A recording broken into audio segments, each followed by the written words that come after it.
आपण खूप वेळा म्हणतो ठाणा मुंबईमध्ये फ्लडिंग झालं. हे फ्लडिंग कसं होतं की आपला सगळा पेवर्ड एरिया आहे, डांबरी रस्ते आहेत, जी गटर स्टॉर्म वॉटर आहेत ती छोटी आहेत, पण तेच झालं पाणी जर आपण हे मुरवलं प्रॉपर प्रत्येक सोसायटीने तर फ्लडिंग इफेक्ट होणार नाही. पूर्वी जिथे 20 लाख लिटर रिचार्ज व्हायचं, उपसा काही नव्हता, झिरो आउटपुट. वेअरएज आत्ता इनपुट झिरो आणि आपण 36 लाख लिटर जवळजवळ पाणी काढतो. जगात जेवढे नदी, नाले, धरणं, स्ट्रीम्स जे काही दिसत आहेत आपल्याला, हे केवळ 1% पाणी आहे. त्याच्या अगेन्स्ट 11% पाणी ग्राउंड वॉटर, म्हणजे किती मोठ्या प्रमाणावर ग्राउंड वॉटर अवेलेबल आहे. बेस्ट वेळ काय आहे रेन वॉटर हार्वेस्टिंग सिस्टम कुठल्याही सोसायटीमध्ये इम्प्लिमेंट करायची? की रेन वॉटर हार्वेस्टिंग म्हणजे एक तर नक्कीच की जमिनीखालच्या पाण्याचं पातळी आपण वाढवतो. दुसरी गोष्ट, आपण त्या पाण्याची क्वालिटी सुधारतो. सो पूर्वी ची कॉस्ट काय होती आणि आत्ताची कॉस्ट काय, म्हणजे किती डिफरन्स आहे याच्यामध्ये? म्हणजे कॉस्टिंग जर म्हणाल तर इट स्टार्ट्स फ्रॉम समवेअर 3000. हो, म्हणजे 2 लाखावरनं 3000 फक्त बेसिक फिल्टर आहे, इट स्टार्ट्स फ्रॉम 3000. की घाटावर पाऊस कोकणापेक्षा कमी असला तरी बोरवेलला पाणी जास्ती मिळू शकतं. वेळेस कोकणात पाऊस जरी जास्ती असला तरी कातळ असणं किंवा जांभा दगड असणं की याच्यातनं पाणी खूप कमी प्रमाणात खाली मुरतं आणि ते पाणी कमी मिळतं आपल्याला. To address that problem we can say the solution to pollution is dilution. So we can dilute that pollution पाणी टाकून. What is those 2-3 things that you will tell to the society member so that he initiates the whole process? नमस्कार, hello and welcome to the 23rd episode of navigate with Ketaki Sane. We are sitting in the month of March. May महिना which is the hottest month of the year येणं अजून बाकी आहे. आणि आत्ताच थोड्या वेळापूर्वी मी न्यूज वाचली की IMDने अनाऊन्स केलं आहे ठाणे, पालघर, मुंबई एरियाजमध्ये हीट वेवची warning, because almost 40 degree temperature already touch झालं आहे. सो साहजिक आहे, मोर हीट म्हणजे more dehydration which means more water consumption. आणि पाणी हा विषय असा आहे की प्युअरेस्ट फॉर्म ऑफ पाणी आपल्याला कुठनं मिळतं? अर्थातच रेन वॉटर. बट जेव्हा मी रिसर्च करत होते, काही खूपच स्केरी फॅक्ट्स माझ्या लक्षात आली आहेत.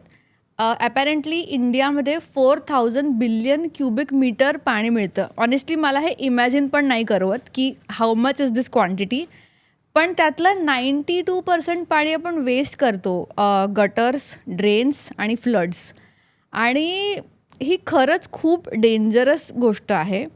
तर हे स्टॅटिस्टिक्स मी का सांगते, बिकॉज आजचा आपला विषय आहे रेन वॉटर हार्वेस्टिंग. आणि एक खूप कळकळीची विनंती करते आहे. माझा आत्तापर्यंतचा झालेला एकही फुल पॉडकास्ट तुम्ही नाही बघितला तरी चालेल, पण हा जरूर बघा, because this is like our 0.0001% contribution to the nature. So आजचा हा खूप महत्त्वाचा विषय हाताळायला आमचे गेस्ट्स आहेत सचिन सर आणि Shelte sir. So thank you for giving me this chance to voice out such an important topic on this platform. तर प्रश्नांकडे वळण्यापूर्वी आपण दोन्ही सरांचं थोडं इंट्रोडक्शन घेऊया. Over to you Sachin sir. नमस्कार, मी सचिन कुलकर्णी. मी MSc जिओलॉजी आहे आणि गेली 23 वर्ष मी ग्राउंड वॉटर सर्वे ह्या विषयात काम करतो. त्याचबरोबर आम्हाला लक्षात आलं की गेली 15 ते 20 वर्षापासून रेन वॉटर हार्वेस्टिंग हा सुद्धा खूप महत्त्वाचा विषय आला. कारण आपण जमिनीतनं पाणी काढतो आहे, पण ते परत निसर्गाला कसं द्यायचं हा विषय जेव्हा आम्ही विचार केला तेव्हा रेन वॉटर हार्वेस्टिंग हे एकमेव सोल्युशन आम्हाला दिसलं. आणि त्यामुळे गेली 15 वर्ष आम्ही रिगरसली देवेंद्रसोबत, मी आणि देवेंद्र, आम्ही ह्या विषयावर काम करतो. Okay sir. नमस्कार, मी Devendra Shelte, शुभजल water solutions LLP माझेवडा येथे मी ठाण्यामध्ये जवळजवळ 54 वर्ष काम करतो आहे आणि माझं करिअर आफ्टर वडिलांनंतर जवळजवळ 34 वर्ष आम्ही यात काम करतो आहे. वॉटर पंप, बोरवेल ड्रिलिंग हे आम्ही ठाण्यामध्ये बरीच वर्ष करतो आहे. हे करत असताना जसं सचिन सर म्हणाले की आम्ही पूर्वी ज्या ठिकाणी कमी डेप्थला पाणी नसायचं 150-200 फुटाला, आणि तेच झालं आता 300 फूट जाऊनसुद्धा कधी कधी पाणी मिळत नाही. लोकांच्या अपेक्षाभंग होताना दिसतो आहे. आणि हे जेव्हा जाणवलं तेव्हा आम्ही गेली 10-12 वर्ष खूप गोष्टींमध्ये रिसर्च केला आणि त्याच्यानंतर आम्ही रेन वॉटर हार्वेस्टिंगमध्ये पुढचं काम करतो आहे. करेक्ट. सगळ्यात पहिले मला हा प्रश्न विचारायचा की जेव्हा आपण पहिल्यांदा भेटलो आणि या विषयात हात घातला आणि तुम्ही म्हटलं rain water harvesting, I completely flashback to आपले शाळेतले टेक्स्टबुक्स आणि चॅप्टर्स. बरोबर. सो मेजॉरिटी ऑफ द लोकांसाठी रेन वॉटर हार्वेस्टिंग हा फक्त एक शाळेतला पुस्तकातला पॅराग्राफ आहे. बरोबर. तर हे तुमच्यासाठी एक पर्पज कधी आणि का बनलं? याचं मी असं सांगेन की जसं देवेंद्र बोलला की देवेंद्रच्या वडिलांपासून ते ह्या बिझनेसमध्ये आहेत आणि यांचं वैशिष्ट्य असं की कस्टमर सर्व्हिस हे यांचं कणा आहे यांच्या बिझनेसमधला मेन मोटो. तर जसं मी म्हटलं की गेली 20 वर्ष बोरवेलचं प्रमाण खूप वाढलं आणि हे होताना असं झालं की आम्ही एका सोसायटीत गेलो, 2001 साली एक बोरवेल केलं. तर ते सोसायटी परत 2007 किंवा 8 साली आम्हाला परत बोलवायला लागली की आम्हाला परत ह्या बोरवेलचं पाणी कमी झालं आणि आम्हाला नवीन बोरवेल खोदायची गरज लागते. हे जेव्हा असं 2005 नंतर ह्या गोष्टीचं प्रमाण खूप वाढलं आणि हे जेव्हा लक्षात आलं तेव्हा एक सस्टेनेबल सोल्युशन काय याला ह्या गोष्टीला म्हणजे आपण ठीक आहे नवीन बोरवेल करू, तो आमचा बिझनेस आहे, हा भाग वेगळा राहिला. पण याला कायमस्वरूपी जर आपल्याला उत्तर द्यायचं असेल तर मग रेन वॉटर हार्वेस्टिंग किंवा जे पावसाचं पाणी आहे त्याचं जमिनीत पुनर्भरण करणं, रेन वॉटर हार्वेस्टिंग करणं हे एकमेव सोल्युशन आहे हे आमच्या लक्षात आलं. आणि त्यासाठी म्हणून मग आम्ही सिन्सिअरली लोकांना कन्व्हिन्स करायचा प्रयत्न केला. मग याच्यात देवेंद्रलाही माहिती आहे की आम्ही सुरुवातीला जेव्हा आम्ही सोसायट्यांकडे जात असू, पूर्वीच्या काळी 100 व्हिजिट केल्यानंतर आम्हाला 1 किंवा 2 सोसायट्यांकडनं रिस्पॉन्स यायचा. पण आज ही परिस्थिती बदलली आहे. लोकांनाही हे लक्षात यायला लागलं आहे की रेन वॉटर हार्वेस्टिंग केल्याशिवाय आपल्याला पर्याय नाही आहे आणि त्यामुळे लोकही आता खूप पॉझिटिव्ह फ्रेमनी ह्या गोष्टीकडे बघत आहेत. तुमच्यावर यांचं काय म्हणणं आहे? जसं सर म्हणाले की आम्ही बऱ्याच सोसायट्यांमध्ये पूर्वीचा जो अवेअरनेस होता तो खूपच नेग्लिजिबल होता. सर म्हणत तसं 100 सोसायट्यांमध्ये 1-2 सोसायट्यांनी त्यात रिस्पॉन्स घेऊन की ठीक आहे हे आपण परमनंट काहीतरी केलं पाहिजे किंवा परमनंट काय करता येईल हे त्यांनी विचारलं आणि त्याच्यावर आम्ही रिसर्च करत करत ह्या गोष्टीला आलो की नवीन बोरवेल मारणं हे लाँग टर्म पर्याय नाही. त्याऐवजी रेन वॉटर हार्वेस्टिंग केलं. रेन वॉटर केल्यानंतर त्यांना चांगले रिझल्ट मिळाले आणि लोकांबरोबर आमचाही ग्रुप वाढत गेला. त्यानंतर आम्ही मधल्या वेळेमध्ये खूपसे वेगवेगळ्या प्रकारचे इंडियन आणि काही जर्मन बनावटीचे फिल्टर्स आले ज्याच्यामध्ये पूर्वीचं जे टाईम कन्झ्युमिंग होतं ते न होता बरेचसे टाईम एनर्जी सगळं सेव्ह होतं आहे, स्पेस वाचते, असे बरेचसे फिल्टर्स आलेत. ते फिल्टर लावून आत्ता लोक समोरून समोर येत आहेत. खूप सोसायट्या समोरून विचारणा करत आहेत की आम्हाला हे करायचं आहे. सो आत्ताचं चित्र जे नक्कीच आशादायी आहे. Good to hear that. या जेव्हा तुम्ही म्हणालात की 100 सोसायटीजना व्हिजिट करून एखादी हो म्हणायची, तर 99 जे नाही म्हणालेत ती काय, त्याचे रिझन्स काय आहेत? एक गमतीशीर लोकांची एक सायकोलॉजी असते. पहिलं तर त्यांचं असं म्हणणं असतं की आम्ही एवढा खर्च करणार, आम्ही एफर्ट्स घेऊन खर्च करून जमिनीत पाणी मुरवणार, तर हे आम्हालाच मिळेल का, हे बाजूलाही जाऊ शकेल. तर बेसिकली जमिनीखालचं पाण्याचा फ्लो नंतर कुठे जाईल 100% आपण काही सांगू शकत नाही. एक नक्कीच की त्याच लोकांना त्याचा नक्कीच फायदा होऊ शकतो. 99% आपण म्हणू शकतो. पण शेवटी असं आहे ना की आत्तापर्यंत आपण निसर्गाकडनं पाणी जे घेत होतो ते ॲटलिस्ट काही प्रमाणात जर पाणी परत केलं तर ह्याचा आज आपल्याला नाही, आपल्या शेजारच्याला, शेवटी आपल्याच कम्युनिटीच्या लोकांना याचा उपयोग होऊ शकतो. पण ते होतं. आणि जसं आता देवेंद्रने सांगितलं नवीन टेक्निक्स आत्ता उपलब्ध झालेत.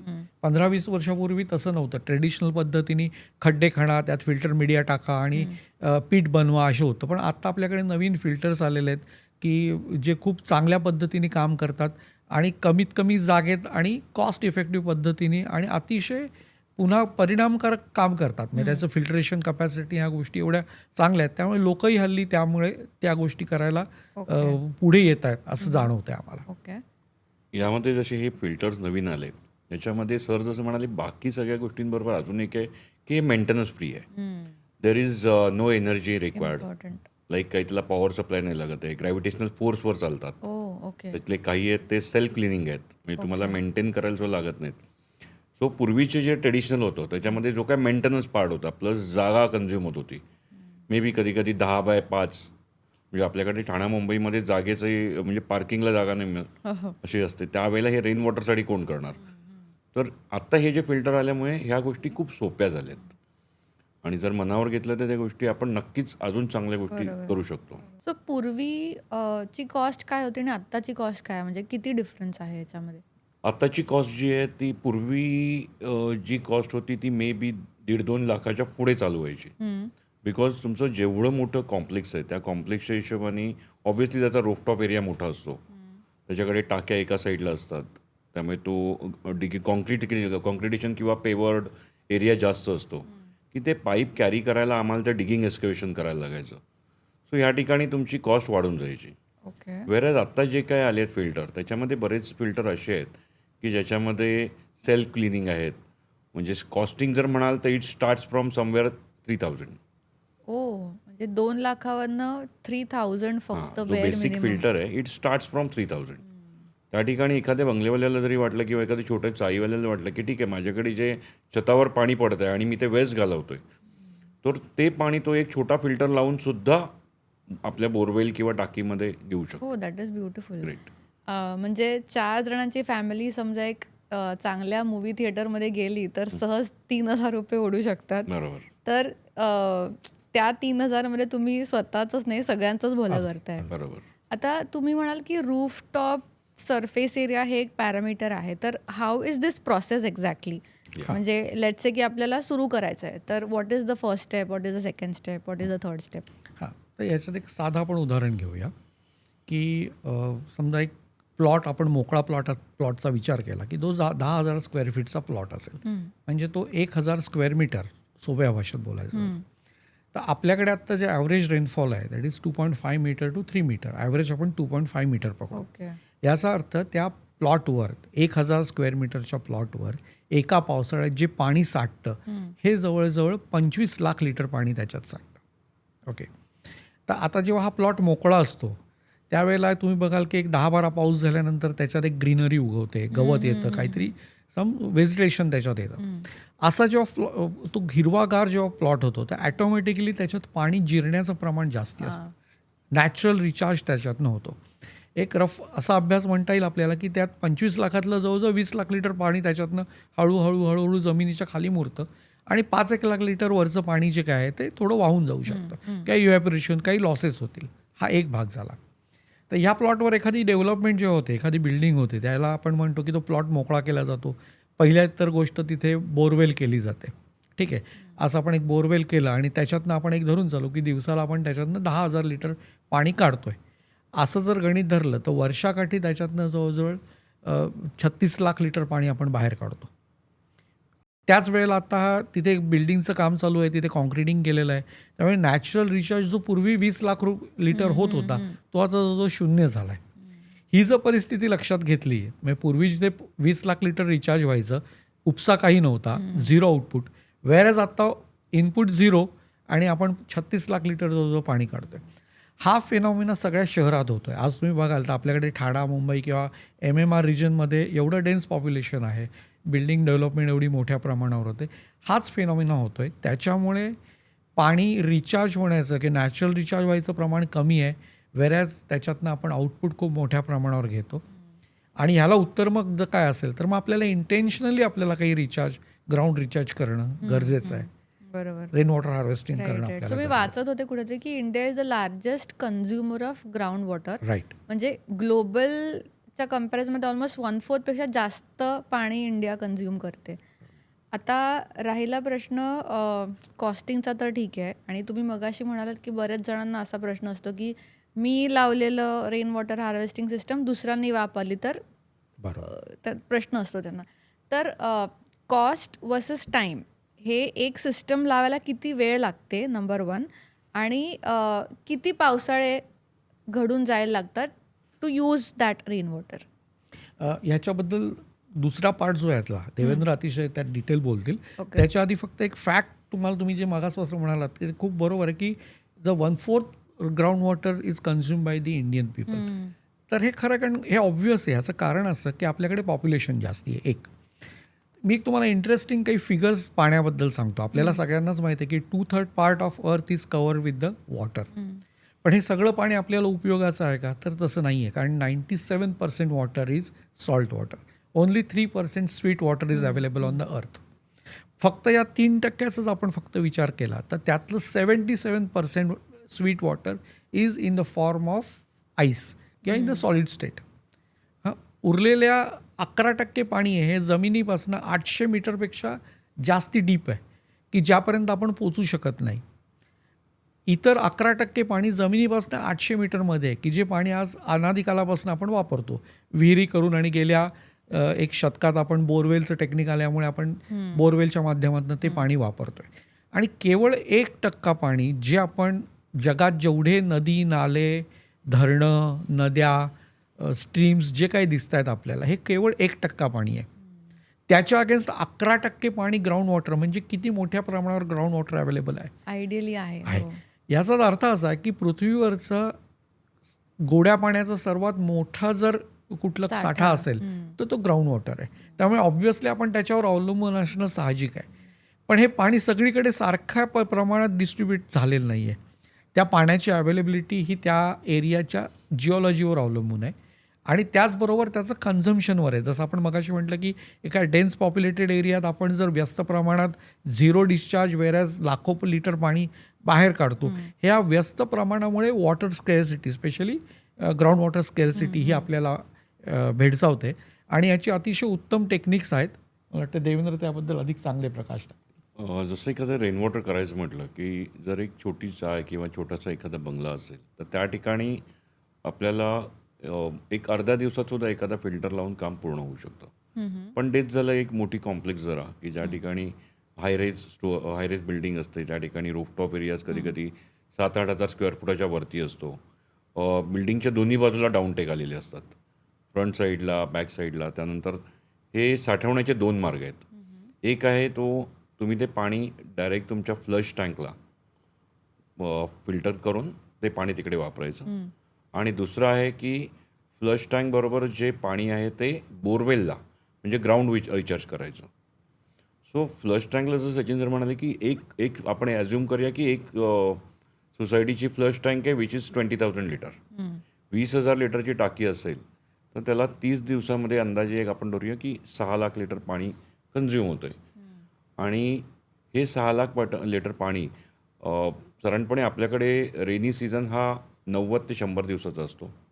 तो 3 महिन्यामध्ये ॲटलिस्ट आपण BMC, TMC किंवा इतर MIDC ह्या इथलं येणारं पाणी सेव्ह करून डायरेक्ट रेन वॉटरचं पाणी आफ्टर टेस्टिंग, काही लोकांना भीती वाटते की हे पाणी चांगलं आहे का, तर आम्ही आत्तापर्यंत एवढं बघितलं की आमच्या कस्टमरनी ज्या ठिकाणी आम्ही फिल्टर लावले त्या फिल्टरमधून चेक केल्यानंतर एकदा सँड पार्टिकल्स, डस्ट पार्टिकल गेले की ते पाणी क्लीन असतं, साधारणपणे पावसाचे पहिले 2 दिवस. सो हे पाणी ज्यावेळेला तुम्ही UG टँकपर्यंत एक पायपिंग कॅरी करायला लागते आणि तिथून किंवा बोरवेलला, सो हे काम अंदाजे 4 ते 8-10 दिवसात मॅक्झिमम पूर्ण होतं. ओके. जरी पेवर्ड एरिया असेल, कॉन्क्रीट एरिया असेल तरी. सो हे 8 दिवस जे आपण मॅक्सिमम धरून चालतोय त्याच्यामध्ये स्टेप्स आहेत की आधी बोरवेल ते तर डिग करायलाच लागणार ना आणि मग त्याच्यामध्ये आपण तो फिल्टर पंप टाकतो, राईट? बरेच वेळा असं की बोरवेल आपण ठाण्यामध्ये म्हटलं तर एक 80-85% लोकांकडे ऑलरेडी बोरवेल आहे. प्रत्येक कॉम्प्लेक्सला एक बोरवेल आहेच. ओके.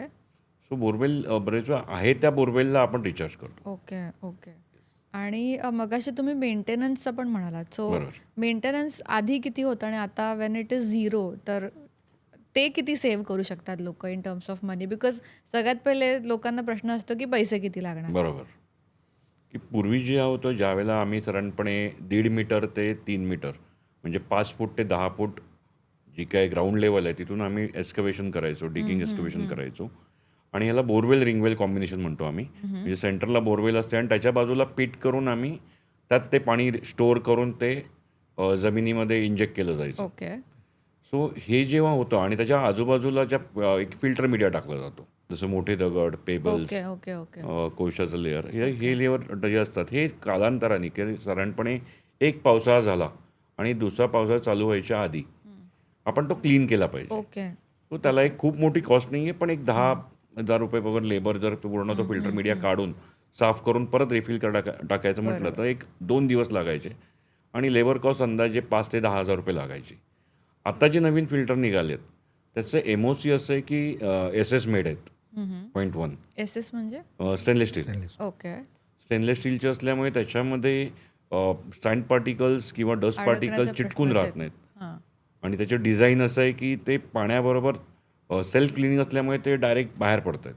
अमेझिंग. तर त्यामुळे त्याच्यामध्ये मेंटेनन्स काहीच नाही आहे. प्लस जसं मगाशी म्हटलं की त्याला इलेक्ट्रिसिटी कन्झम्पशन नाही आहे. हा सगळ्यात मोठा प्लस पॉईंट आहे त्याचा. सो बेस्ट वेळ काय आहे रेन वॉटर हार्वेस्टिंग सिस्टम कुठल्याही सोसायटीमध्ये इम्प्लिमेंट करायची through out the year? What is the best period?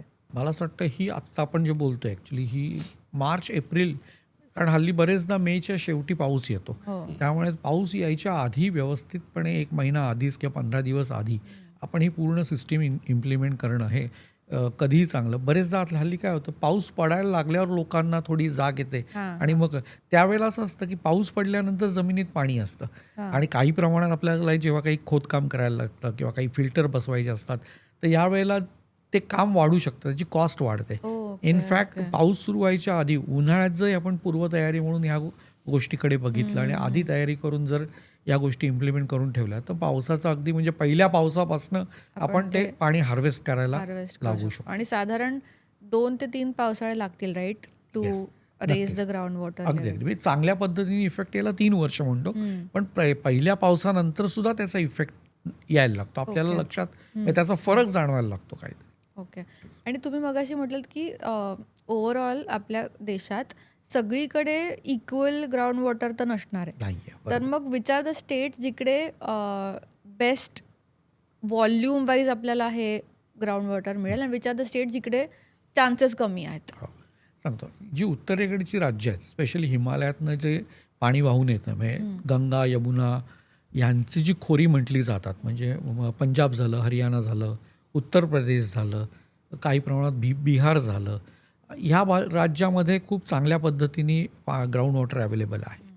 आणि त्याच्यानंतर जसं जसं आपण खाली येतो मध्य प्रदेश, महाराष्ट्र आणि दक्षिणेकडे जातो तसं तिथली जिओलॉजी बदलते. इथे हार्ड रॉक आहे मध्य प्रदेशपासनं, वेरॅज वरच्या बाजूला हार्ड रॉक नाही आहे, गंगेचं खोर आहे, त्या ठिकाणी खूप मोठ्या प्रमाणावर पाणी अवेलेबल आहे.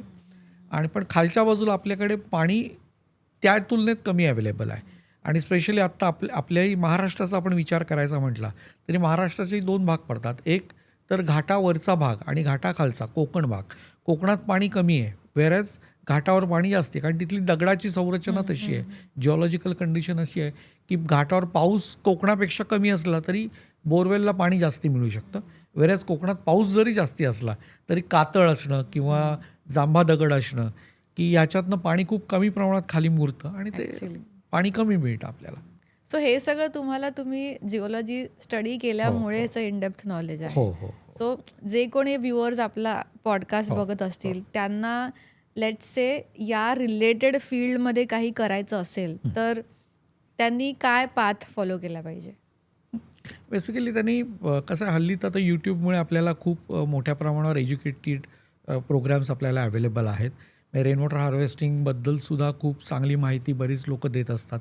आपलं हे जसं पॉडकास्ट आहे तसं, पण फार इनडेप्थ जिओलॉजीचा अभ्यास करणं गरजेचंच आहे असं नाही आहे. बेसिकली तुम्हाला सांगतो ना की आपलं इंटेन्शन असणं की यस मला रेन वॉटर हार्वेस्टिंग करायचं आहे, यस माझ्या छतावर पडणारं पाणी आहे ते मला गटारात न जाता मॅक्झिमम मी माझ्या आवारातच जमिनीत माझ्या बोरवेलमध्ये किंवा माझ्या टाकीत साठवायचं आहे.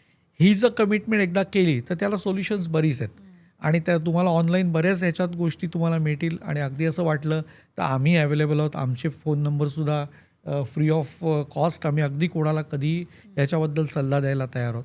पण इंटेन्शन आपलं जर असेल तर आपण नक्की याच्यात काहीतरी चांगलं करून दाखवू शकतो. नक्कीच. आणि मगाशी म्हणता म्हणता हा पण विषय निघाला की बऱ्याचशा सोसायटीजमध्ये ही सोय ऑलरेडी केलेली आहे. आता आय एम शुअर की हे अर्ध्या लोकांना माहीतही नसेल, सोसायटी मेंबर्सना. मला नव्हतं माहिती unless we spoke about it. तर मी as an individual now that I have this information, मी हे ग्राउंड वॉटर क्रायसिस थोड्या प्रमाणात कसं ॲड्रेस करू शकते? जर तुमच्या सोसायटीमध्ये पहिली गोष्ट, जसं बरेच जणांना माहीत नसतं की आपल्याकडे रेन वॉटर केलं की नाही, कारण आता कॉम्प्लेक्स असतात, त्या कॉम्प्लेक्समध्ये बिल्डरने केलेलं असतं, त्याला बरेच वेळा मेंटेन केलं जात नाही. ओके. की ओव्हर द पिरियड त्याची जी क्लिनिंग, जसं म्हटलं की एक पावसाच्या आधी किंवा पावसानंतर त्याला क्लीन करून ठेवलं, तर ह्या ज्या गोष्टी आहेत ह्या आधी माणसांना आपल्या किंवा कमिटी मेंबर आपल्या मेंबरना एज्युकेट केलं पाहिजे. एकदा ह्याचं क्लिनिंगची रुटीन जे आपली फॅसिलिटी मॅनेजमेंट टीम असते हे सगळ्यांना सांगितलं तर हे रेग्युलर गोष्ट करता येईल, रेग्युलर चांगली होईल. पण हे नक्की राईट की प्रत्येक सोसायटीमध्ये ती प्रोव्हिजन केलीच असते. नवीन जेवढ्या सोसायट्या आहेत त्याच्यामध्ये ही नक्कीच प्रोव्हिजन केलेली आहे. But is there a possibility की ती प्रोव्हिजन आहे पण मला असं कुठे पाहिलेलं आठवत नाही की असं काही डिग केलं आहे. तर मग ते पूर्ण परत काँक्रीट लावून ठेवतात का त्याला? की हाऊ? नाही, असं नाही, केलेलं असूच शकतं, कारण हल्ली त्याशिवाय ओसी मिळत नाही. एक्झॅक्ट. ओके. गेल्या 15-1 वर्षात तरी सगळ्या महापालिकांनी बऱ्याच प्रमाणात सिरियसली ही गोष्ट इम्प्लिमेंट केली आहे. फक्त त्याचे प्रकार आहेत. म्हणजे जसं आपण म्हटलं की ग्राउंड रिचार्ज काही लोकं करतात किंवा काही लोकं नुसती पावसाची टाकी बांधतात, त्यात पावसाचं पाणी साठवतात आणि ते हो, पाणी परत तसं. एस-टी-पीत वापरलं जातं. तर ह्याच्यात जसं मी असं सजेस्ट करेन की जेव्हा एखादं आपण नवीन कॉम्प्लेक्समध्ये जातो आणि नंतर एक सोसायटी हँडओव्हर होतं. बिल्डरकडनं जेव्हा सोसायटीकडे सगळ्या गोष्टी येतात, तर आपण बरेच जण आपले इलेक्ट्रिकल लेआउट्स, प्लंबिंग लेआउट्स किंवा बिल्डिंगचे प्लॅन्स हे खूप बारकाईने विचार करून घेतो, कारण हे आपल्याला लागत असतात. पण त्याचबरोबर सोलार आणि रेन वॉटर हार्वेस्टिंग ह्या गोष्टी पण हल्ली कंपल्शन असतात. तर त्याच्याबद्दलचं पण जे डॉक्युमेंट त्यांनी महापालिकेला सबमिट केलेलं असतं, कारण रेन वॉटर हार्वेस्टिंग जेव्हा केलं जातं त्याचं एक डॉक्युमेंट बनतं, त्याचं सर्टिफिकेशन असतं. तर मी सजेस्ट करेन की असं जे डॉक्युमेंट जे बिल्डरनी BMCत किंवा TMCमध्ये महापालिकेत दिलेलं असेल, ते डॉक्युमेंटची एक कॉपी सोसायटीने आपल्याकडे घ्यावी. ओके. म्हणजे ते व्यवस्थित डॉक्युमेंट, त्याचा लेआउट, त्याचे काय कॅल्क्युलेशन्स आहेत, हे लोकांना, आणि बरेचदा तुम्ही म्हणल्याबरोबर कॉमन माणसाला माहिती नसतं. पण हे आपण सांगूया आज ह्या माध्यमातून की सोसायटी हँडओव्हर घेताना रेन वॉटर हार्वेस्टिंगचं डॉक्युमेंट हे बिल्डरकडनं आपण सोसायटीने ताब्यात घ्यावं. इंटरेस्टिंग. सो बेसिकली नवीन घर जेव्हा तुम्ही बघायला जाताय तेव्हा वास्तू अमुक-तमुक बघाच, but this is something very essential आणि मॅन्डेटरी, जे कदाचित तुम्हाला तुमच्या जनरेशनला असं नाही, आता सर म्हणाले की 3 इयर्सच्या अंडर आपण यूज करूच शकतो, but see to it from a long term vision. तसं आपण आंब्याच्या झाडाचं म्हणतो की जरूर नाही की तुम्हालाच ते खाता येतील. So it is equally important to give back. आता ह्या सगळ्या भागामध्ये गव्हर्नमेंट इनिशिएटिव्ह घेणं इम्पॉर्टंट आहे का एका त्या सोसायटीनी इनिशिएटिव्ह घेणं इम्पॉर्टंट आहे? दोन्हीकडून असलं म्हणजे पाहिजे. ओसी नाही मिळत is a good thing, right. पण इट इज स्टील काय म्हणतात त्याला, grey area. It is may be just like a checkbox activity. Right. ह्याची नेक्स्ट स्टेप कशी घ्यायची? आता आमच्याबद्दल म्हणाल तर आम्ही फॉर एक्झाम्पल आम्ही देऊ की दोस्ती बिल्डरचं आम्ही काम करतो. दोस्ती हा एक मोठा ग्रुप आहे आणि त्यांचं शेफाटा बायकोम या ठिकाणी कामं चालली आहेत. साधारणपणे 15-20 वर्ष मी त्यांचं काम करतो आहे आणि त्याच्यामध्ये ह्यांनी नवीन जे आता साधारणपणे 5-7 वर्ष खूप प्रकर्षाने ते रेन वॉटर हार्वेस्टिंगसाठी बोरवेल असेल त्या बोरवेलला किंवा त्यांच्याकडे एक आता रेन वॉटर टँक बांधली जाते. ओके. त्या रेन वॉटर टँकमध्ये फिल्टर लावून पहिलं पाणी घेतलं जातं so that flushing purpose like washing आहे, कार वॉशिंग आहे, ॲटलिस्ट पावसाचे 90-100 दिवस जे आहे ते पाणी वापरलं तरी आपण काहीतरी सेव्हिंग करतो आहे. 3 महिने आपण वाचवतो आहे आणि त्याचा ओव्हरफ्लो जसं म्हटलं की ग्राउंड रिचार्जला दिला तर इनडायरेक्टली एका एवढ्या मोठ्या कॉम्प्लेक्सनी जेव्हा प्रत्येक इंडिव्हिज्युअल बिल्डिंगला ही सिस्टम केली तर ग्राउंड वॉटर लेवल जी आता खाली गेली आहे ती इम्प्रूव्ह व्हायला नक्कीच मदत होईल. मे बी 2 वर्ष लागतील, 3 वर्ष लागतील, पण फ्युचरमध्ये हे कामाला नक्कीच येईल. पुढच्या आपल्या पिढीसाठी ही चांगली गोष्ट आहे. बरोबर. आता सोसायटी हा एक भाग झाला. अजून कुठे कुठे आपण हे इम्प्लिमेंट करू शकतो? म्हणजे स्कूल्स, कॉलेजेस, हॉस्पिटल्स किंवा कॉर्पोरेट्स, बरोबर. कुठे कुठे हे इम्प्लिमेंट करू शकतो? सगळीकडेच करू शकतो. ह्याच्यात तुम्ही आता गव्हर्नमेंटचं जे म्हणालात त्याच्यात आम्ही आता नवी मुंबई महापालिकेला गेली बरेच वर्ष स्मार्ट सिटीचा अवॉर्ड मिळाला जातो भारत सरकारकडनं. तर NMMCचं आम्हाला खरोखर सांगायला आवडेल की त्यांच्या असलेल्या प्रत्येक शाळेसाठी, हॉस्पिटलसाठी, इवन मल्टीलेवल पार्किंगसाठी सुद्धा, फिश मार्केट फिश मार्केट ह्या गोष्टींसाठी पण ते रेन वॉटर हार्वेस्टिंग करतात. प्रत्येक बिल्डिंग. प्रत्येक बिल्डिंगला केलं आणि अतिशय चांगल्या पद्धतीने केलं जातं, सिरियसली केलं जातं. आणि त्याच्यानंतर केल्यानंतर सुद्धा त्याचं परीक्षण केलं जातं किंवा दर वर्षानंतर त्याचं एक ऑडिटही करतात. इंटरेस्टिंग. तर मला असं वाटतं की हा इनिशिएटिव्ह अजून जर प्रत्येक गव्हर्नमेंट इन्स्टिट्यूशननी फॉलो केला तर एक भाग आहे. आणि लोकांमध्ये म्हणाल तर आता खूप अवेअरनेस वाढतोय. पण एक जर थोडंसं अजून जर काहीतरी ॲम्नेस्टी स्कीम मिळाली, थोडीशी जर काहीतरी लोकांना पुश मिळाला, काहीतरी जर एक टॅक्सेशनमध्ये काही जर रिबेट मिळाला, काही मिळाला, तर मला असं वाटतं लोक आणखीन चांगल्या पद्धतीने ह्याच्यात गोष्टीकडे बघतील असं मला वाटतं. आय थिंक बरेचदा लोक क्विक फिक्स करायला जातात. म्हणजे कितीतरी सोसायटीज महिनोन महिने टँकर बोलवून पाणी घेतील. पण हे सगळं झमेला कोण करणार? बरोबर. मागे आपण बोलताना तुम्ही अजून एक केस स्टडी शेअर केली होती, तर बरोबर. ती सांगाल, ती परत एकदा सांगू शकता? इकडे घोडबंदरला एक इम्प्रेस पार्क म्हणून सोसायटी आहे, आनंदनगर न्यू होरायझन स्कूलच्या मागे. या ठिकाणची लोकं आमच्याकडे आली. एक कमिटी मेंबर आले, मिस्टर कदम, पांचाळ. यांनी सांगण्यात आलं की आमच्याकडे ना साधारणपणे रोजचे 3 ते 5 टँकर लागतात. It was very scary. आणि साधारणपणे दिवसाचे ॲव्हरेज पकडलं तर एक 10,000 रुपयाचं बजेट त्यांचं स्पेशली टँकरसाठी पर हेड 1,000 रुपये काढले जायचे. सो गेल्या वर्षी आम्ही मेमध्ये जेव्हा ते आम्हाला अप्रोच झाले आणि वेळेच्या आधी काम चालू झालं, वेळेमध्ये आम्ही ते संपवलं. या ठिकाणी आम्ही जर्मन फिल्टर वापरले. त्याचं पाणी आम्ही UG टँकला म्हणजे अंडरग्राऊंड टँकला घेतलं आणि कायम त्यांची जी टँक आहे, फ्लशिंग टँक, ज्याच्यामध्ये बाहेरून टँकरने पाणी टाकलं जायचं. सो यावर्षी तर आपल्याला माहिती आहे की साधारणपणे सप्टेंबर एंडपर्यंत पाऊस चालू होता. सो त्यावेळेला प्रत्येक वेळी टाकी, फ्लशिंगची टँक पावसाच्या पाण्याने भरली गेली, पॉईंट 1. आणि त्याचा ओव्हरफ्लो आम्ही परत पीट करून, बोरवेलच्या बाजूला रिचार्ज पीट करून ते पाणी त्यात मुरवत होतो. सो डे 1 पासून त्यांचा आमच्याकडे एक यूट्यूबचा रिव्ह्यू आहे, तो आम्ही नक्की शेअर करू. येस. याच्यामध्ये त्यांना डे 1 पासून त्यांचं टँकर बंद झाले, पॉईंट 1.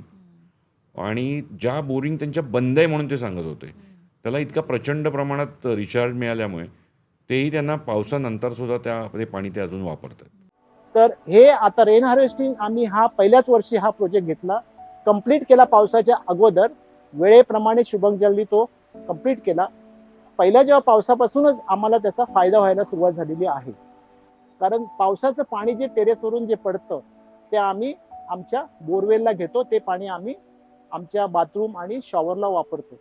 आणि जे एक्सेस वॉटर, जे ओव्हरफ्लो होऊन जो एक्सेस वॉटर होतो, तो आम्ही आमच्या बोरवेल जे आहे त्याला रिचार्जला पाठवलेला आहे. आणि त्यामुळे आमच्या ज्या बोरवेल होत्या, ज्या फंक्शन तेवढ्या ॲक्टिव्ह नव्हत्या, त्या पण रिचार्ज होऊन त्यांनी पण पाणी द्यायला सुरुवात केलेली आहे. आणि एक्सेस वॉटर जे आहे ते आम्ही व्यवस्थितपणे स्टोअर करून आज लोकांचे म्हणजे आमच्या मेंबरचे जवळजवळ महिन्याचे 1,000 रुपये पर महिना त्यांच्या मेंटेनन्सचे कमी झाले. सो ओव्हरऑल हे जेव्हा घडत होतं, Right. तुम्हाला असं खूप सॅटिस्फाईंग वाटलं असेल, तर त्या फिलिंगबद्दल आम्हाला सांगा. जेव्हा अशी लोकं समोर येतात तेव्हा खरंच बरं वाटतं की जसं आम्ही म्हटलं की पूर्वीचा जो रेशो होता की आम्हाला लोकांकडे जाऊन 100 लोकांनी सांगितलं 1-2 लोकं ऐकत होती. पण आजच्या डेटला जेव्हा अशी अपफ्रंट लोकं येतात, विचार करतात की येस, हे पाणी कुठे जातं आहे. आपण खूप वेळा म्हणतो ठाणा मुंबईमध्ये फ्लडिंग झालं आहे, बरोबर आहे. हो. हे फ्लडिंग कसं होतं आहे की आपला सगळा पेवर्ड एरिया आहे, डांबरी रस्ते आहेत, जी गटर स्टॉर्म वॉटर आहेत ती छोटी आहेत. पण तेच झालं पाणी जर आपण हे मुरवलं प्रॉपर प्रत्येक सोसायटीने, तर फ्लडिंग इफेक्ट होणार नाही. एक ॲडव्हान्टेज आहे. त्याचबरोबर हे जे ग्राउंड रिचार्ज प्रत्येकाने केलं तर ह्याचा बेनिफिट आपल्याला खूप लाँग रन, जसं पूर्वी आपल्याकडे ज्यावेळेला या ठिकाणी समजा या फॉर एक्झाम्पल आपण इराणची सोसायटी धरली, तर या ठिकाणी पाणी जेव्हा बेअर प्लॉट होता त्या ठिकाणी पाणी जात होतं. आता जेव्हा कॉन्क्रिटेशन झालं, बाहेर पेवर्ड एरिया झाला, तो त्या ठिकाणी पाणी आहे ते स्टॉर्म वॉटरला जातं आहे. आणि आपण म्हणतो की बोरवेलला पाणी लागत नाही. सो दुर्दैवाने महाराष्ट्रात एवढा पाऊस पडतो, फक्त आपण सजगपणे त्यातून बघत नाही आहे, त्यातून शिकत नाही आहे, म्हणून हा प्रॉब्लेम होता. आत्ता लोकं जेव्हा अशी समोर येतात तर आमच्यासाठी हे नक्कीच आशादायी चित्र आहे. खरंय. व आम्ही त्यासाठी अजून जे काही नवीन नवीन फिल्टर येतात, नवीन टेक्निक्स येतात, टेक्निक त्या आम्ही इम्प्लिमेंट कशा करता येतील, त्याच्यामध्ये लोकांचे पैसे, वेळ आणि क्लिनिंग सिस्टम या सगळ्यांची कशी बचत होईल, सेव्हिंग होईल, बरोबर. हे आम्ही बघतोय. सो एखादा चांगला इनिशिएटिव्ह जेव्हा कोणी सुरू करतात, ते ज्या इंटेन्शननी सुरू करतो, चांगली लोक त्याला येऊन जोडतातच. तर Yes. तुम्ही तुमची दोघांची एकमेकांची भेट कशी झाली? अच्छा. नाही, ती खूप मोठी स्टोरी आहे. ॲक्च्युली याच्या वडिलांपासूनची आमचं असोसिएशन आहे. माझे काका आणि देवेंद्रचे वडील हे दोघं मित्र होते. त्यातनं ओके. मग आमचा दोघांचा परिचय झाला. आणि बेसिकली आमच्या दोघांच्यात एक कॉमन गोष्ट नक्कीच होती की आम्ही प्रामाणिकपणे आपल्याला काम करायचं आहे आणि कस्टमर सॅटिस्फॅक्शन द्यायचं. हे आमचं खूप पहिल्यापासूनचं एम होतं आणि ते नकळत आलेलं. असं काय अगदी कुठे ठरवून वगैरे ह्या गोष्टी केल्या नाही, पण हे जुळत गेलं. आणि दोघांचे विचार एका समान रेषेवर असल्यामुळे आणि दोघांच्या अनुभवाचा फायदा एकमेकांना देऊन आम्ही ह्या गोष्टीत पुढे. आणि मेन तुम्हाला जसं मगाशी म्हटलं, मेन कस्टमर सॅटिस्फॅक्शन हे मेन मोठं आहे. मग त्याला काय उत्तर, म्हणजे नाही तर बोरवेल करणं हे तर सोपं सोल्युशन आहे, ते तर करायचंच. बरोबर. पण त्याला सस्टेनेबिलिटीसाठी आपण रेन वॉटर हार्वेस्टिंग करणं हा विचार त्यातनंच आम्हाला दोघांना पटला आणि मग त्यातनं आम्ही पुढे गेलो जास्त. सो आता ही मूव्हमेंट अजून तुम्हाला स्ट्रेंथन करण्यासाठी तुम्हाला कुठल्या प्रकारची लोकं लागतील? तो उत्साही लोक पाहिजेत. जसं आपण म्हटलं की ज्यांना अशी खरंच इच्छा आहे ना आम्हाला करायचं आहे, तर येस, बाकी मग त्यांना सपोर्ट जो काही टेक्निकल सपोर्ट जो काही आहे तो आम्ही द्यायला तयार आहोत. So intention is one thing, I agree. पण टेक्निकल स्ट्रेंथ असलेली कुठली लोकं तुम्हाला हेल्प करू शकतील? हॅलो, बेसिकली प्लंबिंग, मला असं वाटतं लोक जी प्लंबर जी आहेत याच्यात बरंचसं प्लंबिंगचं Plumbing काम आहे. contractors म्हणू शकतो. Plumbing contractors Okay. झाले, ती लोक ह्याच्यात मदत करू शकतात. जी सोसायटीत रिलेटेड सर्व्हिसेस देतात ते सुद्धा, कारण हा मेजर प्रश्न सोसायट्यांकडे आहे. कारण जसं आपण मगाशी एक मुद्दा जो म्हटला की जरी कंपल्शन रेन वॉटरचं असलं तरी ती रेन वॉटर हार्वेस्टिंग सिस्टीम बिल्डरनी किती इफेक्टिव्ह केली आहे आपल्याला माहिती नसतं किंवा ती बरेचदा मेंटेन नसते.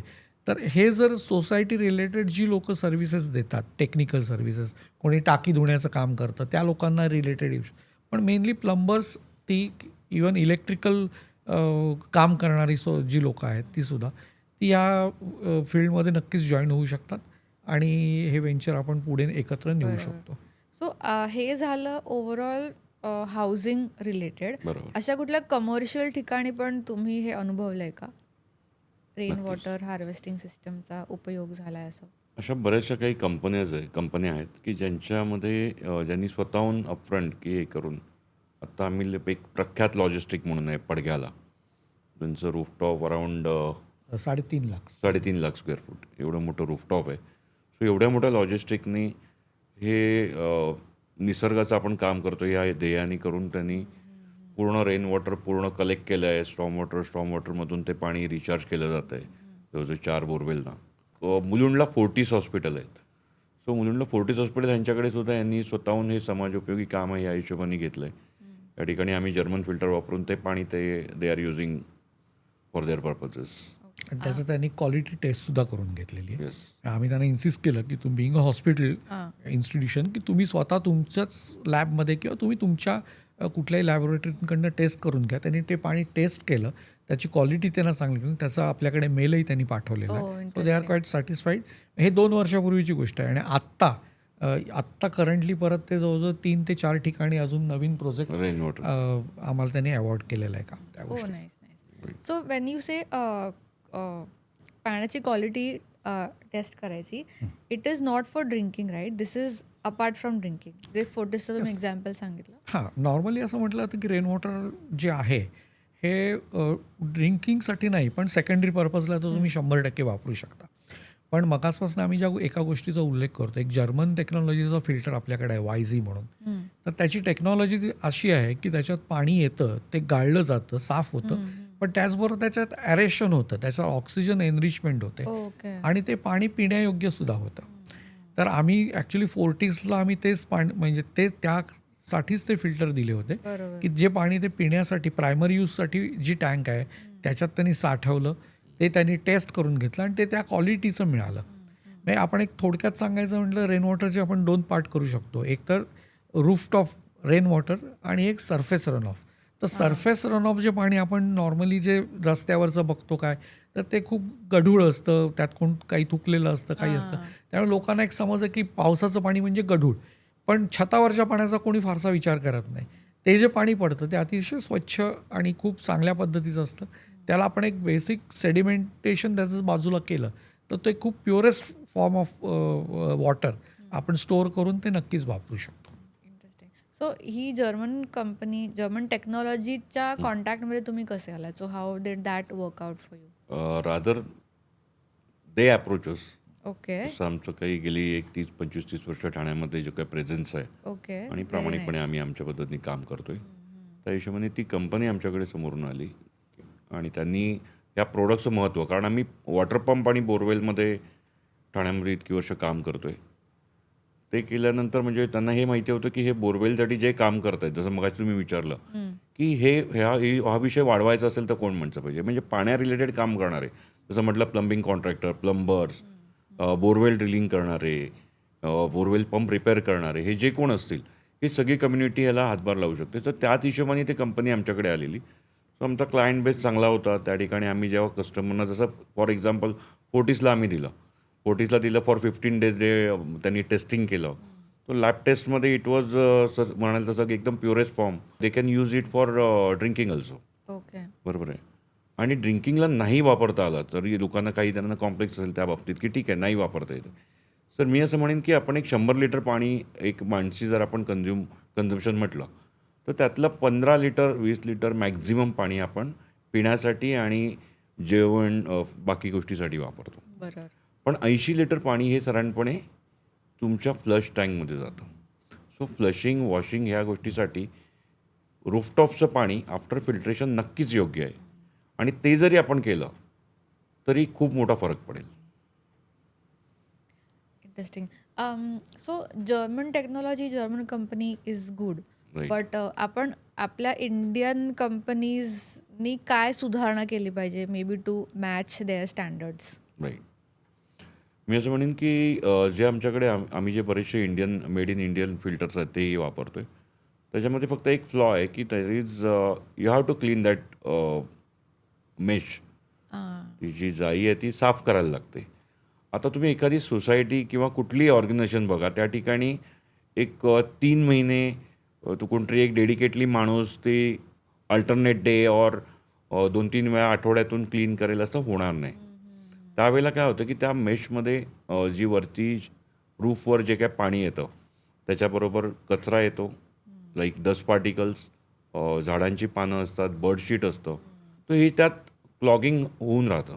हे जे थांबलेलं आहे ते क्लॉगिंग हे क्लीन करायला एक माणूस डेडिकेट करायला लागतो. वेअर हे जी German filter it is self cleaning. Okay. त्यामध्ये कचरा येतो तो पहिल्यांदा बाहेर निघतो आणि मग पाणी फिल्ट्रेशन होऊन एरिएशन होऊन प्युरेस्ट फॉर्ममध्ये बाहेर येतं. सो ही आपल्या इंडियन कंपनीने थोडं मॉडिफिकेशन आपण करण्याची गरज ओके. आहे. सो कुठल्या इंडियन कंपनीला तुम्हाला हे असं अपील करायला आवडेल? आमच्याकडे आमची जो एक गुजरातची कंपनी आहे निरेन, त्यांचे चांगले फिल्टर्स आहेत विच इज मगाशी जसं म्हटलं की 3,000 ते 6,500 रेंजमध्ये त्यांच्याकडे फिल्टर्स आहेत. सो आमच्या ह्या अशा कंपन्यांनी म्हणजे मी स्पेसिफिकली त्यांनीच नाही असं की आपण सगळ्यांनी बरोबर. इंडियामध्ये आपण जे राहतो त्याच्यामध्ये जेवढ्या आपल्याला चांगल्या गोष्टी बाहेरून घेता येईल, शिकता येतील आणि इम्प्लिमेंट करता हो, येतील नक्कीच. त्या केल्या पाहिजे. मी असं म्हणेन अजून एक चांगलं एक्झाम्पल आहे पलासिया फेज 2. वाघबीला एक सोसायटी आहे की याही कमिटी मेंबरने खूप चांगलं इनिशिएटिव्ह घेऊन जे डाऊनटेक पाणी गटरमध्ये वाहून जात होतं स्टॉर्म वॉटरला या ठिकाणी आम्ही फिल्टर्स लावलेत. ते फिल्टर आम्ही फ्लशिंग टँकमध्ये घेतलेत. So during 90 to 100 days rainfall they are using that flushing टँकचं पाणी ते यूज करत आहेत आणि त्याला ओव्हरफ्लो त्याचा जो आहे तो आम्ही बोरवेलला रिचार्ज केला आहे. ओके. तिथेही आम्हाला चांगले रिझल्ट मिळत आहेत. सो एक क्विकली आपल्याला सपोज समराईज करायचं असेल की 3 रिझन्स ज्याच्यामुळे लोक हेजिटेट करतात rain water harvesting, all those we have address. So one is cost. तर बेअर मिनिमम 3,000 पासून तुम्ही सुरुवात करू शकता. ऑप्शन आहे. राईट. हां, लाईक बेअर मिनिमम. वेळ म्हटलं तर अगदी 2 ते 8 दिवसात हे सुरू होऊ शकतं. बरोबर. आणि युटिलायझेशन म्हटलं तर आय थिंक 1 रेनफॉलपासून सुद्धा तुम्ही हे सुरुवात करू शकता.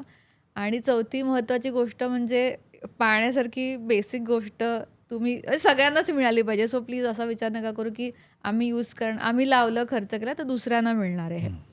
सो सर हे जे आपण इतका वेळ बोलतोय रेन वॉटर हार्वेस्टिंगबद्दल त्याची सुरुवात तुम्ही कुठे केली? सुरुवात तर दुसऱ्या काही सोसायटीजमध्ये केली पण मी आत्ता इथे रिसेंटलीच गेल्या काही वर्षापूर्वी हिरानंदानी वन पार्क जी कॉम्प्लेक्स झालं आहे तिथे आलो. तिथे आम्ही 1.5 ते 2 वर्षांनी राहायला आल्यानंतर बोरवेल केलं. कारण वॉटर स्कॅर्सिटी सगळीकडेच आहे. टँकरनी पाणी यायचं. मग मीच तिथे राहतो म्हणून आम्ही तिथे बोरवेलही केलं. ते बोरवेल करतानाच हे सोसायटीने ठरवलेलं होतं की आपल्याला नुसतं बोरवेल करायचं नाही पण इथे आपल्याला रेन वॉटर हार्वेस्टिंगसुद्धा करायचं आहे. तर त्या ठिकाणी आम्ही बोरवेल केलं, त्याच्यात पंप टाकून पाणी घेतलं. पण नेक्स्ट पावसाळा यायच्या आधी आम्ही त्याला रेन वॉटर हार्वेस्टिंग केलेलं आहे. प्रॉपर तिथे आम्ही कलेक्शन पीठ, रिचार्ज पीठ आणि जे अवेलेबल फिल्टर आहेत ते वापरून रेन वॉटर हार्वेस्टिंग केलं. कारण नाही तर असं की लोकांसांगे ब्रह्मज्ञान आणि त्याने स्वतः आधी आम्ही हे नक्कीच केलं. आणि तेवढंच नाही त्याला मी फ्लो मीटर म्हणजे त्याचं एक वॉटर ऑडिट हल्ली एक खूप इंटरेस्टिंग गोष्ट आहे. ही एक थोडं सांगायला मला आवडेल की सेंट्रल गव्हर्नमेंटनी ह्याच्याबद्दल एक चांगला कायदा आणला आहे ग्राउंड वॉटर अच्छा. युटिलायझेशनबद्दल. तर हा 2020 साली कायदा आला, कारण कोविडच्या काळात आला. आणि 2022पर्यंत त्यांनी सगळ्यांना सांगितलं होतं की तुम्ही याच्या बोरवेल करायची असेल तर सेंट्रल गव्हर्नमेंटची एक परमिशन घ्या. ही परमिशन घेण्यामागे त्यांचा उद्देश असा आहे की ग्राउंड वॉटर कोण कुठे कुठल्या एरियात किती वापरतं याचं एक कुठेतरी मोजमाप असावं, काहीतरी क्वांटिफिकेशन असावं म्हणून केलेलं आहे. तर आम्ही आमच्या सोसायटीने ती CGWAची, म्हणजे त्याला CGWA म्हटलं जातं, सेंट्रल ग्राउंड वॉटर बोर्ड किंवा एजन्सी. ओके. तर त्याचं आम्ही परमिशन घेतली आणि त्याच्यात एक त्यांनी खूप चांगला क्लॉज टाकलेला आहे की तुम्ही ते पाणी किती वापरताय क्वांटिफाय करा, त्यासाठी एक डिजिटल फ्लो मीटर वापरा. तर आम्ही हे बऱ्याच ठिकाणी सजेस्ट पण करतो आणि लोकही ते ॲक्सेप्ट करतात, कारण आपल्याला पाणी किती वापरतो ह्याचं आपल्याला काही तसं मोजमाप नसतं. बरोबर. तर ते क्वांटिफिकेशन आम्ही करतो, म्हणजे त्या फ्लो मीटरच्या माध्यमातून करतो. त्यामुळे आपण किती पाणी वापरतो आहे हे लक्षात येतं. आणि हे मी तर सगळ्यांना आवाहन करेन की शक्यतो तुम्ही हे सेंट्रल ग्राउंड वॉटर बोर्डकडनं ॲप्रुव्हल घेऊन बोरवेल करा, की जे तुम्हाला लाँग टर्म कधी प्रॉब्लेम येणार नाही कायद्याच्या दृष्टीने म्हटलं तर. आणि ते क्वांटिफाय करा, म्हणजे आपण किती पाणी वापरतोय, काय वापरतोय ह्याचं एक आपल्याला सेल्फ ऑडिट ॲज सच राहू शकतं. बरोबर. ओके. आता आपण एक लाईव्ह केस स्टडी टाईप घेऊया. सो लेट्स से मी माझ्या सोसायटीमध्ये अप्रोच केलं ओके. की मला हे आपल्या सोसायटीत करायचं आहे. तर सगळ्यात पहिले मला सोसायटी मेंबर्सना कन्व्हिन्स करायला लागेल. So what is those 2-3 things that you will tell to the society member so that he initiates the whole process? पहिली गोष्ट तर आपण एक माहिती घेऊ की बेसिकली तुमच्याकडे वॉटर स्कॅर्सिटी नॉर्मली असतेच, हां. पण आहे का आत्ता हे ओके. टँकर येतो का? कारण जर टँकर येत असेल तर मग ते कन्व्हिन्स करणं खूप सोपं जाईल. बरोबर आहे ओके. की तुम्हाला जर टँकर बाहेरनं मागवत असू तर yes we should go for rain water harvesting. Okay. म्हणजे जसं मग परत ह्याच्यात पहिला गोष्ट आली की मग बिल्डरनी केलं आहे का, ते केलं असेल तर काय केलं आहे ह्याचं एक आपण एक जस्ट समजून घेऊ शकतो.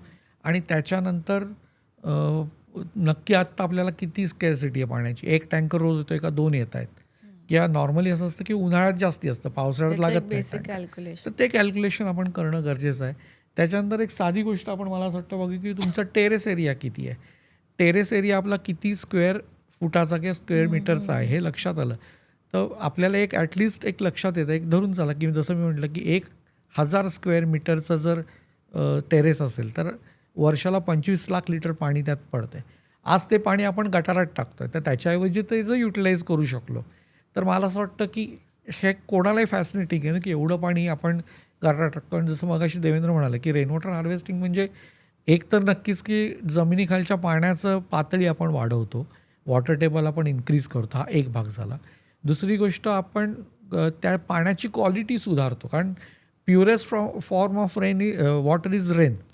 सो ते पाणी आपण जेव्हा जमिनीत टाकतो, जेव्हा जमिनीत मुरलेलं पाणी नॉर्मली मिनरलाइज असतं. सो वी कॅन से किंवा आत्ता आपण खाडीच्या जवळ, त्यामुळे बरेचदा खाडीच्या जवळ जास्ती खोलीवर गेलं तर कदाचित कधी खारं पाणी पण लागतं. To address that problem we can say the solution to pollution is dilution. So we can dilute that pollution पाणी टाकून. आणि महत्त्वाची गोष्ट म्हणजे आपण फ्लडिंग इफेक्ट कमी करतो. बरोबर. हे खूप कोणाच्याच लक्षात येत नाही. आज जर आपण एवढं पाणी लाखो लिटर जर गटारात टाकतोय तिथनं ते खाडीत जातं आहे आणि आपण फ्लड येतोय म्हणून परत सरकारलाच ब्लेम करतो. त्यापेक्षा ते पाणी आपण आपल्याच जर आवारात अडवलं आणि ते टाकीत टाकलं, वापरलं किंवा जमिनीत मुरवलं तर डेफिनेटली नक्कीच आपण खूप चांगलं निसर्गाला किंवा आपल्या शहरालाही खूप चांगलं काही देऊ शकतो. आपल्या आपल्या लेवलवर तरी सुरू करू शकतो. अगदी. एक छोटूसा फन रॅपिड फायर आपण करूया. Rain water harvesting in 1 word.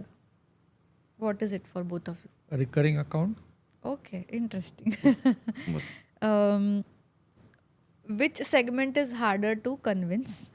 Educating the kids or convincing the adults? Convincing that it's. Okay. First काय फिक्स केलं पाहिजे? फिक्स पॉलिसी और fix mindset? Fix mindset. Definitely. Okay. आता एक खूप महत्त्वाचं तुम्ही रिझन सांगितलं की लोकांना वाटतं की दुसरं यूज करतील. बट असं कुठलं एकदम फनी एक्सक्यूज आत्तापर्यंत तुमच्या आढळलं आहे का तुम्हाला? Like you are like laughing about it for days. हा ऑब्जेक्शन असं खूप वेळा बघितलं सोसायटीमध्ये हां. की ठीक आहे खर्च आम्ही करतोय तर त्याचा बेनिफिट आम्हालाच त्या पाण्याचा फायदा आला पाहिजे. हेच लाफिंग आहे ओके. की आपण घेताना विचार नाही करत आहे की आपण घेताना तो कुठून येतोय मला, पण देताना आपण विचार करतो मी देतोय तर ते मलाच मिळालं पाहिजे. Sad story. आता समजा तुम्हाला प्रत्येक शहरात एक बिलबोर्ड लावायची संधी मिळाली, तर त्या बिलबोर्डवर तुम्ही काय लिहाल अबाउट रेन वॉटर? वाईज आहे, म्हणजे छत्री वापरण्याचं वाईज, पण उलटी वापरण्याचं वाईजर. Perfect. Very nice, very nice. Okay, if you are given a super power, तर तुम्ही ती कशी यूज कराल? कठीण प्रश्न. आरामात, एवढं आरामात. असं नाही, नाही, ठीक आहे, असं काय, Not 2 prepared. मिनिटं घेऊन सांगा, असं नॉट काय. प्रिपेअर्ड तो आधी. ठीक आहे ना, 2 मिनिटं विचार करून सांगा. कुठली ठीक आहे. बरं, सुपर पॉवर आहे की पावसातलं पाणी जमिनीत त्याच प्लॉटमध्ये राहावं, या प्लॉटचं पाणी त्याच प्लॉटमध्ये राहता यावं, अशी काहीतरी एक पॉवर मिळावं. म्हणजे लोकांना आपण ॲटलिस्ट कन्व्हिन्स करू बा तुमच्यातलं तुमच्यात राहील हां. आणि तेवढं पाणी तुम्ही वापरा. Last question. वन सेलिब्रिटी और public figure who you want to be the ambassador for this movement? You never know, ते रील बघत असतील आणि येतील पण मुवमेंटमध्ये जॉईन होतील. तसं आता आमिर खान करतोय किंवा नाना पाटेकरनी पण बरंच काम केलं, मकरंद नानासकरांनी केलेलं आहे याच्यातनं. की अगदी म्हणजे आपण याच्यात असं म्हणू की अननोन म्हटलं तर हिवरे गावचे सरपंच जे आहेत ना, असाही एखादा माणूस कोणीतरी की जो कॉमन चेहरा असेल, हां. तो जास्ती कदाचित लोकांना शहर म्हणजे ग्रामीण भागातल्या लोकांनाही. पोपटराव पवार ते हिवरे गाव, ऐकल्यासारखं वाटतं मला हिवरे काहीतरी. गावाचं म्हणजे त्यांना नॅशनल अवॉर्ड वगैरे मिळाला आहे. ते पण तर असं कोणीतरी कॉमन माणूस जर ॲक्च्युली आला ना, अजून तर लोकांना जास्ती ते नक्की, नक्की. अपलिंग होऊ शकतं. सो थँक्यू सो मच, तुम्ही या पॉडकास्टवर आलात. आपण थोड्याफार प्रमाणात अवेअरनेस स्प्रेड करायची मला संधी दिली आणि हा इथे आपण संपवणार नाही आहे. आपण या पॉडकास्टनंतर काही ॲक्शनेबल स्टेप्स पण घेणार आहोत आणि बेस्ड ऑन दॅट आपण दोघेही सरांना परत एकदा भेटू with a second step towards rain water harvest. So this is the first step जिकडे आपण फक्त अवेअरनेस क्रिएट केला आहे. इन द नेक्स्ट पॉडकास्ट जेव्हा आपण भेटू, लेट्स होप की आपल्याकडे जास्त केस स्टडीजसुद्धा असतील. शुअर. नक्की. Thank you so much for thank you. Coming.